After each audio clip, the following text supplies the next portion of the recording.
रक्षाकरं पुण्यं सर्वोपद्रवनाशनं स्वाहा।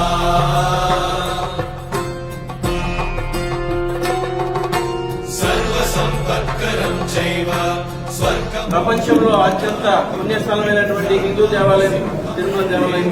అలాంటి దేవాలయాన్ని అపవిత్రం చేస్తూ వారు చివరికి ప్రసాదాలను కూడా కల్తీ చేయడం జరిగింది. ప్రసాదాన్ని మహా పవిత్రంగా భావించే హిందూ మనోభావాలు కూడా దెబ్బతీయడంతో పాటు గత ముఖ్యమంత్రిని ప్రశ్నించగా కల్తీ నీ ప్రభావం ఈ విధంగా ఉంది, మనోభావాలు దెబ్బతింటున్నాయని ఆయన్ని ప్రశ్నిస్తే ఆవు ఏం గడ్డి తినిందో నెయ్యి కల్తీ అయిందని చెప్పినటువంటి మహోన్నతమైనటువంటి వ్యక్తి ఎంత దుర్బల పరిస్థితుల్లో ఆయన మాట్లాడతాడంటే హిందూ మనోభావాలంటే ఆయనకి ఏ విధమైనటువంటి ఆంక్షలు లేదు.